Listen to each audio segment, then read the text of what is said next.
বাংলা সরকার ঠিক কোথায় ভুল করছে? কেনই বা বারবার আরজি করের এক্স প্রিন্সিপাল সন্দীপ ঘোষের নামের সাথে তৃণমূলের সংযোগের সম্পর্ক উঠে আসছে? কেন সমস্ত রাজনৈতিক দল নারী সুরক্ষাকে কেন্দ্র করে বারবার রাজনীতি করে? কেন এই জুনিয়র ডক্টররা বিগত 1 মাসেরও বেশি সময় ধরে আন্দোলন চালিয়ে যাচ্ছেন? তাদের এক্স্যাক্টলি দাবিগুলো কি কি? কলকাতায় আরজি কর মেডিকেল কলেজের হত্যা এবং রেপ কেস নিয়ে মমতা ব্যানার্জির সরকার এবং তৃণমূল দল অনেক বেশি সমস্যার সম্মুখীন হচ্ছে। এরকম অভিযোগ করা হচ্ছে যে একটা সরকারি হাসপাতালের ভিতর একজন ডক্টর ইন্টার্ন কর্তব্যরত অবস্থায় কিভাবে রেপ এবং মার্ডার হলেন, এবং এই বিষয়কে কেন্দ্র করে পশ্চিমবঙ্গে ক্ষোভ ছড়িয়ে পড়েছে। ক্ষোভ সঞ্চার হচ্ছে জুনিয়র ডাক্তারদের ভেতরেও। তারা 1 মাসের বেশি সময় ধরে আন্দোলন চালিয়ে যাচ্ছে। সুপ্রিম কোর্টের নির্দেশ থাকা সত্ত্বেও তারা আন্দোলন না ভেঙে নিজেদের কর্তব্যে অনড়। এই অভিযোগ উঠে আসছে যে মমতা ব্যানার্জির প্রশাসন এই ঘটনা তদন্ত করতে ব্যর্থ এবং তারা প্রথম থেকে এই ঘটনাকে একটি আত্মহত্যা বলে চালানোর চেষ্টা করে আসছেন, এবং সেই কারণে এই যে প্রতিবাদ শুধুমাত্র আরজি কর ঘটনাকে কেন্দ্র করে নয়, এই প্রতিবাদ হচ্ছে পুরো দুর্নীতিগ্রস্ত ব্যবস্থার বিরুদ্ধে একটা প্রতিবাদ, যেই প্রতিবাদ চলছে পুরো রাজ্য জুড়ে, এবং এই প্রতিবাদই একটা গণ আন্দোলনে পরিণত হয়ে মমতা ব্যানার্জির কাছে চ্যালেঞ্জের মতো উড়ে আসছে। এবং এই প্রতিবাদকে 2007 সালের নন্দীগ্রাম আন্দোলনের পর সবচেয়ে বড় আন্দোলন বলে মনে করা হচ্ছে। সেই সময় যদি আপনাদের মনে থেকে থাকে, ক্ষমতায় ছিল বামফ্রন্ট সরকার, আর মমতা ব্যানার্জি তাদের বিরুদ্ধে সেই আন্দোলনের নেতৃত্ব দিয়েছেন। 13 বছর শাসন করার পর মানুষের ক্ষোভ এখন মমতা ব্যানার্জির এবং তার সরকারের বিরুদ্ধে উগরে আসছে। কারণ কি, এই প্রতিবাদ শুধুমাত্র আরজি কর ঘটনাকে নিয়ে নয়, এই প্রতিবাদ সমস্ত দুর্নীতিগ্রস্ত সিস্টেমের ক্ষেত্রে এক বিশাল ব্যাপক জন আন্দোলন, জনপ্রতিবাদ, এবং তার সাথেও আরো অনেক প্রশ্ন উঠে আসছে। আচ্ছা, আপনারা ভেবে দেখুন তো, বাংলা সরকার ঠিক কোথায় ভুল করছে? কেনই বা বারবার আরজি করের এক্স প্রিন্সিপাল সন্দীপ ঘোষের নামের সাথে তৃণমূলের সংযোগের সম্পর্ক উঠে আসছে? কেন সমস্ত রাজনৈতিক দল নারী সুরক্ষাকে কেন্দ্র করে বারবার রাজনীতি করে? কেন এই জুনিয়র ডক্টররা বিগত 1 মাসেরও বেশি সময় ধরে আন্দোলন চালিয়ে যাচ্ছেন? তাদের এক্স্যাক্টলি দাবিগুলো কি কি? কেন মমতা ব্যানার্জির প্রতি বাংলার মানুষের বিশ্বাস প্রতিনিয়ত কমে আসছে? কেন সিবিআই এত ধীর গতিতে তদন্ত করছে? এবং বামফ্রন্ট এবং BJP at the same time এই অবস্থার সুযোগে কি করে রাজনৈতিক ফায়দা লুটছে? তবে কি আরজি কর মেডিকেল কলেজকে কেন্দ্র করে ঘটে যাওয়া এই প্রতিবাদ মমতা ব্যানার্জির জন্য ঠিক দিল্লির নির্ভয়া কাণ্ডের মতো হতে চলেছে? ঠিক তেমনটাই প্রভাব থাকবে মমতা ব্যানার্জির জীবনে, ঠিক যেমনটা হয়েছিল শীলা দীক্ষিতের ক্ষেত্রে? কি মনে হয় আপনাদের? প্লিজ ভাবুন। সুপ্রিম কোর্টের 10 সেপ্টেম্বর বিকাল 5টার পর আন্দোলন তুলে নেবার নির্দেশ থাকলেও ছাত্ররা কিন্তু সেই আন্দোলন তোলেননি। জুনিয়র ডক্টররা আন্দোলন চালিয়ে যাচ্ছেন এবং তারা জানাচ্ছেন যে তারা বিভিন্ন উপায়ে রাজ্য সরকারের সাথে যোগাযোগ করার চেষ্টা করলেও রাজ্য সরকারের তরফ থেকে তারা কোনো রকম ইঙ্গিত পাননি। এমনকি তারা এও জানান যে 30 জন প্রতিনিধি নিয়ে তারা বৈঠক করতে চাইলে রাজ্য সরকারের তরফ থেকে জানানো হয়েছে 10 জনের বেশি প্রতিনিধি তারা অ্যালাউ করবেন না। এট দ্য সেম টাইম কিছুদিন পরে যখন রাজ্য সরকার জানায় যে তারা 30 জন ডক্টর প্রতিনিধির সাথে বৈঠক করতে রাজি, এবং সেই মতো যখন 12 সেপ্টেম্বর জুনিয়র ডক্টরদের একটি টিম, 34 জন মতো একটি টিম যখন নবান্নে গিয়ে পৌঁছায়, তখনও রাজ্য সরকারের তরফে জানানো হয় যে তারা এই বৈঠকে লাইভ স্ট্রিমিং করতে দেবেন না।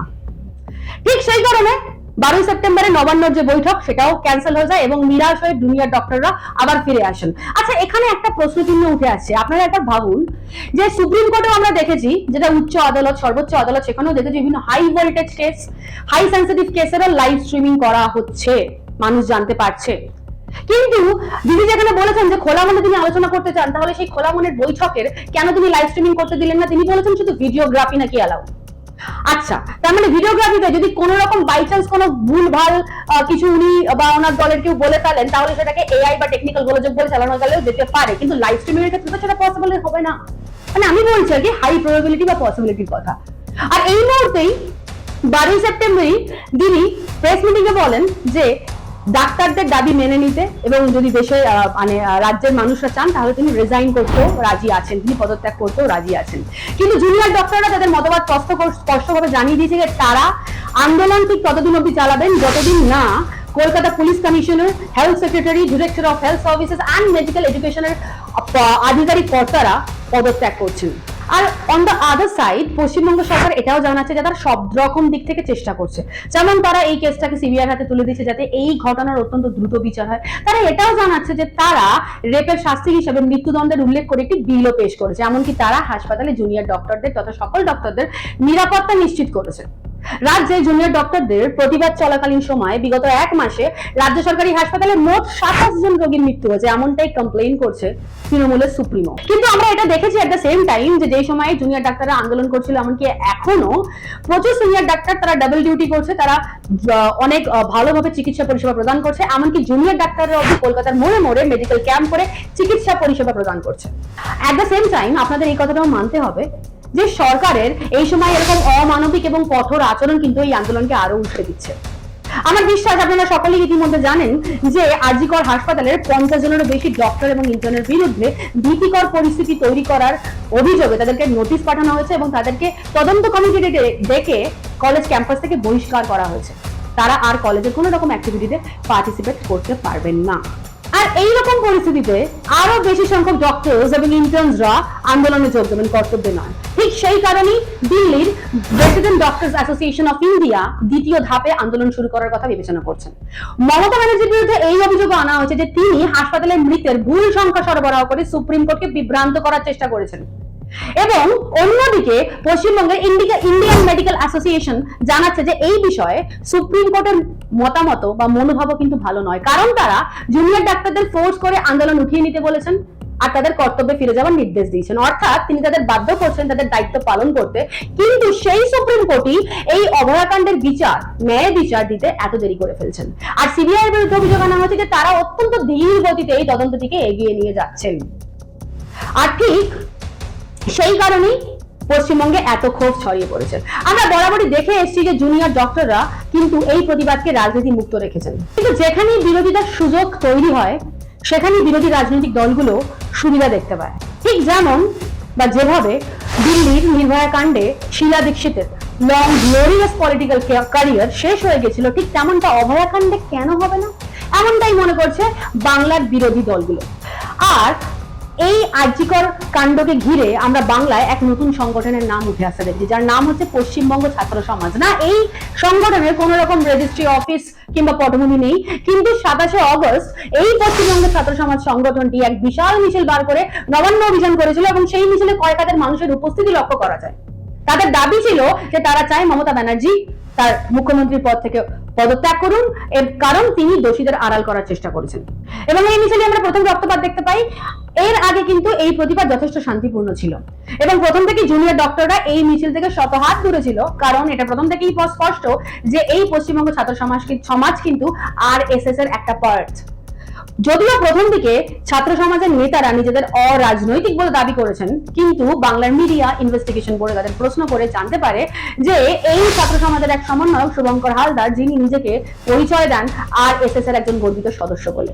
আর ঠিক এই কারণে মমতা ব্যানার্জি এবং তার তৃণমূলের দলনেতারা মনে করেছেন এটা শুধুমাত্রই একটা রাজনৈতিক প্রতিবাদ, আর কিছুদিনের মধ্যে সব কিছু ঠান্ডা হয়ে যাবে। মমতা ব্যানার্জির মনোভাবে বা আদর্শে কিন্তু আমরা কিছু কিছু বামপন্থা লক্ষ্য করতে পারি। এই কথা কেন বলছি জানেন? তার কারণ হচ্ছে, ঠিক যদি মনে করতে পারেন, আপনারা একবার মনে করুন, ঠিক বুদ্ধবাবুর সময় যে সরকার ছিল তারাও কিন্তু ভেবেছিল সেই প্রতিবাদগুলো কেবলমাত্র রাজনৈতিক প্রতিবাদ, আর কিছুদিনের মধ্যেই সব শান্ত হয়ে যাবে, এমনটাই ভেবেছিল বামফ্রন্ট সরকার। আর ঠিক সেই কারণেই শেষমেশ বামফ্রন্ট সরকার এতটাই ঠান্ডা হয়ে গেছে যে তারা এখনো অব্দি টিল ডেট মাথা তুলে দাঁড়াতে পারেনি।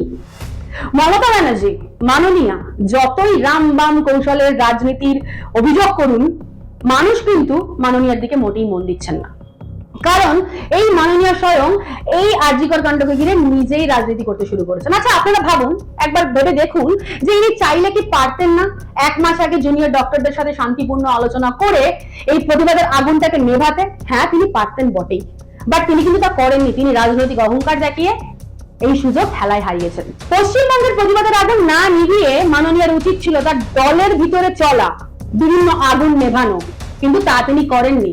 যেমন তার দলেরই এক নেতা এবং সদস্য এবং প্রসার ভারতীর সিইও বটে তিনি, তার নাম হলো জহর সরকার। তিনি গত 8ই সেপ্টেম্বর তার রাজ্যসভার পদ থেকে ইস্তফা দিয়ে দিয়েছেন। আচ্ছা, আপনারা ভেবে দেখুন তো, কোনো পলিটিশিয়ান এমপি পদ থেকে এমনি ইস্তফা দিয়ে দেবে যদি তার কাছে কোনো অন্য পার্টিতে জয়েন করার অফার লেটার না থাকে? না, একটু অন্যরকমই এই ক্ষেত্রে। জহর সরকার জানাচ্ছেন তিনি ইস্তফা দিয়েছেন কারণ জি কর মেডিকেল ঘটনার কাণ্ডকে ঘিরে তার দলের মনোভাব তার মোটেও ভালো লাগেনি। তিনি সরাসরি মমতা ব্যানার্জিকে জানিয়েছেন যে এই দুর্নীতির বিরুদ্ধে মমতা ব্যানার্জি কোনো রকম পদক্ষেপ নেননি, উপরন্তু দুর্নীতিবাজদের তিনি শীর্ষ পদে বসিয়ে দিয়েছেন। আর সেই কারণেই বাংলার মানুষ তার দলের বিরুদ্ধে ক্ষিপ্র হয়ে গেছে। কিন্তু এইবার আরজি কর মেডিকেল কলেজকে ঘিরে এই প্রতিবাদে মানুষের ক্ষোভ কিন্তু একটা অন্য পর্যায়ে গিয়ে পৌঁছেছে। আচ্ছা, আমরা সত্যিই জানি না যে সত্যি আসলে কে দোষী, কারা এই ঘটনার সাথে অভিযুক্ত, আমরা কিচ্ছু জানি না। কিন্তু ইতিমধ্যে আমরা এইটুকু জানতে পেরেছি যে কলকাতা পুলিশ কিন্তু ঘটনাস্থলের বহু এভিডেন্স টেম্পার করেছে সিবিআই হাতে এই কেসটা ট্রান্সফার হওয়ার আগে। এবং আমরা এটাও জানি যে কলকাতা পুলিশ এই ঘটনাকে প্রথম থেকে আত্মহত্যা বলে চালিয়ে আসার চেষ্টা করেছে। শুধু তাই নয়, এমনকি রাজ্য সরকারের ভূমিকা নিয়েও যথেষ্ট সন্দেহের জায়গা তৈরি হয়েছে ঠিক তখন থেকে, যখন সন্দীপ ঘোষের রেজিগনেশন একসেপ্ট বা রিজেক্ট না করে রাজ্য সরকার তাকে পাইয়ে দিলেন প্রাইস ট্রান্সফার। আর রাজ্য সরকারের এই হেন অবিবেচনামূলক সিদ্ধান্ত, মানবিক সিদ্ধান্ত এই মুহূর্তে কিন্তু অনেক বড় সন্দেহের জায়গা তৈরি করেছে এবং অনেক বড় রাজনৈতিক ভুল আমার মতে। তার কারণ এর ফলে বাংলার মানুষ এটা ভাবতে শুরু করেছে যে আরজি করের কাণ্ডের সাথে মমতা এবং তার দলের কোনো না কোনো পার্সোনাল যোগসূত্র রয়েছে, অথবা স্বয়ং মাননীয়াই অপরাধীদের আড়াল করার চেষ্টা করছেন। শুধু কি তাই, আমরা এও জানি যে ইতিমধ্যে সন্দীপ ঘোষ অ্যারেস্ট হয়েছেন এবং অ্যারেস্ট হওয়ার পর থেকে একের পর এক তার দুর্নীতির পর্দা ফাঁস হচ্ছে। ইতিমধ্যে সন্দীপ ঘোষের প্রচুর ইলিগাল প্রপার্টি নোটিশ পাওয়া গেছে এবং সেখানে সিবিআই হানাও দিয়েছে। এবং সন্দীপ ঘোষের সাথে যারা এই দুষ্কর্মে জড়িত, অর্থাৎ সন্দীপ ঘোষ যাদেরকে ইলিগাল উপায়ে টেন্ডার পাইয়ে দিতেন, তারাও ইডির হাতে অ্যারেস্ট হয়েছেন এবং তাদেরও প্রপার্টি বাজেয়াপ্ত করা হয়েছে। পশ্চিম বাংলায় প্রথমে বাম এবং তারপর এখন তৃণমূল, অর্থাৎ আমরা ম্যাক্সিমাম টাইমে দেখে এসেছি যে বাংলায় সবকিছুই পলিটিক্যাল সিন্ডিকেট দ্বারা নির্ধারিত হয়। কিন্তু এই গুন্ডামি, এই যন্ত্রণা, এই অসম্মান যখন মহিলাদের গায়ে এসে পড়ে, তখন কিন্তু বাংলার মানুষ আর চুপ করে বসে থাকতে পারে না। এবং ঠিক সেই কারণেই আরজি কর মেডিকেল কলেজকে ঘিরে এই প্রতিবাদ একটা অ্যাটমিক বোমের আকার ধারণ করেছে। হ্যাঁ, একটা বড় জনরোষ তৈরি হয়েছে পুরো পশ্চিমবঙ্গ জুড়ে। আচ্ছা, এবার আপনারাই বলুন, একবার ভেবে দেখুন যে একজন মহিলা, একজন জুনিয়র ডক্টর যদি একটা সরকারি হাসপাতালের ভিতরে নিরাপদে না থাকতে পারে, তাহলে রাজ্যের বাকি অংশে অন্যান্য মহিলারা কিভাবে নিরাপদে থাকবেন? শুধু কি তাই, এই যে সন্দীপ ঘোষের এই অজস্র কুকীর্তি, অজস্র দুষ্কর্ম, আপনারা ইতিমধ্যেই জানেন যে বায়োমেডিক্যাল ওয়েস্ট থেকে শুরু করে হাসপাতালে মৃতদেহ পাচার করা, এই সমস্ত দুর্নীতির হয়তো কিছুটা বা পুরোটা অভয়া জানতে পেরে গেছিল এবং প্রকাশ করতে চেয়েছিল। সেই কারণেই হয়তো তাকে এরকম মর্মান্তিক ভাবে প্রাণ হারাতে হলো। হয়তো এই পুরোটাই সত্যি, অথবা এটা হয়তো আমাদের কল্পনা মাত্র। কিন্তু জানেন কি, বাংলার মানুষ কিন্তু এটাই বিশ্বাস করছে এবং এই বিশ্বাসের পিছনে যথেষ্ট পটভূমি রয়েছে। কিন্তু আমাদের মাননীয়া, তিনি হয়তো মনে মনে ভাবছেন যে কলকাতায় যতই প্রতিবাদের ঝড় উঠে যাক, যতই নাইট রিক্লেম হোক, আমার গ্রামীণ ভোট ব্যাংক কিন্তু সুরক্ষিত আছে, বাংলার গ্রামের মানুষ কিন্তু আমার পাশে আছে। কিন্তু একটা কথা আপনাদের মানতেই হবে যে এই আরজি কর প্রতিবাদকে ঘিরে বাংলা তথা দেশের মহিলাদের কণ্ঠস্বর কিন্তু দৃঢ়তর থেকে দৃঢ়তম হচ্ছে। সর্বোপরি একটা ছাত্র এবং মহিলা আন্দোলন হিসেবে শুরু হওয়া এই আন্দোলন প্রতিবাদটি এখন এই স্টেজে এসে এই প্রতিবাদ থেকে কিন্তু সমাজের সর্বস্তরের সর্বশ্রেণীর মানুষ এটাকে সাপোর্ট করছে এবং এরকম মহিলা নেতৃত্বাধীন আন্দোলন কিন্তু খুবই কম রাজ্যে দেখা গেছে। আমরা সবাই জানি যে মালায়ালাম ফিল্ম ইন্ডাস্ট্রিতে মহিলাদের ওপর হওয়া সেক্সুয়াল ভায়োলেন্স, হ্যারাসমেন্টের এগেইনস্টে ইনভেস্টিগেশন করার জন্য কেরালা গভর্নমেন্ট একটা কমিশন তৈরি করে, যার নাম হেমা কমিশন। আচ্ছা, মাননীয়া কি সত্যিই পারতেন না এরকম একটা কমিশন তৈরি করতে অভয়া কাণ্ডর সময়, এই ঘটনার বিচারের জন্য? নাকি তিনি ইচ্ছা করে করলেন না কারণ তার কোনো পার্সোনাল স্বার্থ সিদ্ধি আছে এর সাথে? নাকি কোনো কমিশন গঠন করলে রাঘব বোয়াল এর জালে আটকে যেতে পারে, তাতে মাননীয়ার অনেক সমস্যা হতে পারে? একটা কথা কি জানেন, এই সময় এই রাজ্যে দাঁড়িয়ে সবচেয়ে বড় দুঃখের বিষয় হলো আমরা এমন একটা রাজ্যে বাস করি যেই রাজ্যের মহিলা মুখ্যমন্ত্রী, হ্যাঁ আমাদের মুখ্যমন্ত্রী মহিলা, এবং তিনি 13 বছর শাসন করা সত্ত্বেও তিনি বাংলার মহিলাদের মিনিমাম দুঃখ কষ্ট দুর্দশাটুকু বোঝেন না। মিনিমাম নিরাপত্তা, মিনিমাম সুরক্ষা তিনি বাংলার মহিলাদের প্রতি এনশিওর করতে পারেন না। এটাই সত্যি অনেক বড় দুঃখ, অনেক বড় আফসোস। এবং এই আরজি কর মেডিকেল কলেজের প্রতিবাদকে কেন্দ্র করে আমরা কিন্তু বাংলার তথা গোটা সমাজের বিভিন্ন মানুষের বিভিন্ন প্রতিবাদী সত্তার উপস্থিতি টের পেয়েছি। মাননীয় যখন প্রেস কনফারেন্স করে বলছেন, জানাচ্ছেন যে অনেক তো হলো আন্দোলন, প্রায় 1 মাসের উপর সময় ধরে, এবার উৎসবে ফিরে আসুন। এইরকম পরিস্থিতিতে বাংলার বেশ অনেকগুলো দুর্গাপুজো কমিটি তাদের কাছে আসা দুর্গাপুজো সরকারি অনুদান ফেরত দিয়ে দিয়েছেন প্রতিবাদের ভাষা হিসাবে। এমনকি বাংলার বহু শিল্পী সরকারের দেওয়া অ্যাওয়ার্ড, সম্মান রিফিউজ করে দিয়েছেন, ফেরত পাঠিয়ে দিয়েছেন। তবে কি সত্যিই বাংলার মানুষ নিরাশ হতাশাগ্রস্ত মাননীয়ের ব্যবহারে? তবে কি সত্যি এর ফল মাননীয়া মুখ্যমন্ত্রী এবং তার দলের সদস্যদের নেতা মন্ত্রীদের ভোট ব্যাংকে পড়তে চলেছে? না, এর উত্তর সত্যিই আমার কাছে নেই। উত্তর জানাবেন আপনারা, অপেক্ষায় থাকবো। প্লিজ কমেন্ট বক্সে মেনশন করুন কি হতে চলেছে বাংলার ভবিষ্যৎ।